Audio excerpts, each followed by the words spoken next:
moved the big sandblaster into the main shop and doing a little upgrades on it while it's here. Hey, welcome back. I'm back from Florida and back from the turkey run. If you didn't check those little videos out of the turkey run, didn't take many of them because we was on vacation and I was serious after some parts hunting, but back on another project here that's going to help Project Falcon get done.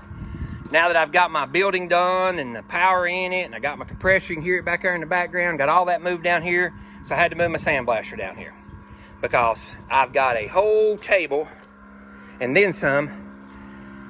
Got this whole heap right here that needs to be sandblasted.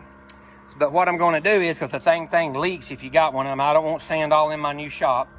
So I'm going to put me a floor with this old plywood I got left over in the bottom of it. And I bought me some wheels, casters while we were down there. And I'm going to put some casters on it to where I can roll it out here. And I'll put me another board like this. Hopefully there's going to be enough of that left and I can roll it right outside the garage door and shut the garage door down. And that way they won't be getting no sand all in my shop. So that's a project for today. Okay, so if I measured and cut that right, this piece here should go right in there to make a bottom. And then I'm gonna take, because I don't have any place to mount the wheels, and then I will take and mount these wheels on the bottom of that. And not only will that let me roll it around, but it'll give me a place to store stuff, we'll say, that I might need. So we'll see if I cut it right. It's hard on an old fat man rolling around on the ground.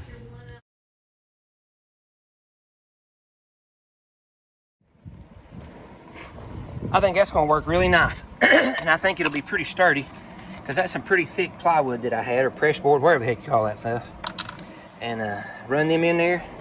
My trusty bucket old bolts that I don't throw nothing away on it. I'm going to put 4 more or 3 more in each leg. And then I'll kick that thing up and put those wheels on it. And I think that's going to work really nice.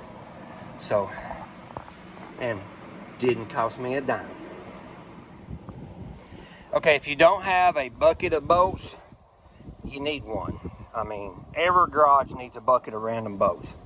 So now all I got to do is find 16 of them the same. Surely I got at least 16 of something in all this mess that's kind of sort of close to the same. And if not, it'll be up and under it, so it'll be close enough. So I bet I got close. So let's dig through. And if you don't have a coat hanger with all your random washers and lock washers on it, you need one. That way you can just hang it up there, and you need a washer. You ain't got to look through everything. This is a neat little trick I do here, because, you know, I am Mr. Neat, you know. And yes, I did find 16 nuts and bolts that was the same.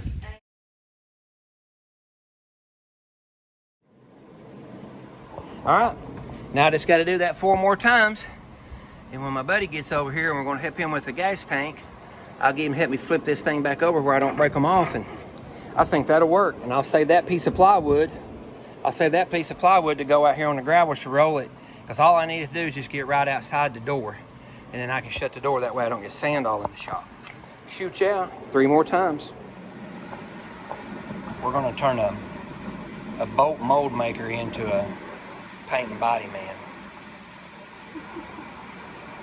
He don't realize it's going to take about 4 years to do it. So there's his primer. Look here, I got my little booth again. I need to figure out how to get these people to help a brother out in my channel here. So there's all his panels in there, and he's fixing to go at it. Freddie's got this. Check it out. I told you I was dedicated on trying to keep his shop clean. Look here. I even got plastic down on the floor. I don't know who I'm becoming. Getting a tattoo one weekend, and the next weekend, I'm putting plastic down on the floor to keep my shop from getting dirty. Oh my goodness. Look here. He done come back for cup number 2. You know, if you'd do that bodywork good, you wouldn't have to put that primer on there so dang thick. You know that? Look at you. All right. Let him go back in there. You ain't got none of that on my floor, do you? My wife and Steven have a fit. All right, back at it. Let me get in here right up on it there. Looks pretty good, Freddie. It's dry. You need to slow down. You know what I'm saying? Just move it just a little bit slower. All right, guys. Man, this little boo thing's awesome. I'm telling you. Somebody let me know how to tell them this to where they'll help a brother out, because I got all kind of work to do. That looks really good, but just slow down a little bit and that'll look really nice. Freddie's doing a good job. I'm just giving him a hard time. Hey, thanks for watching. I've really been working hard on this thing.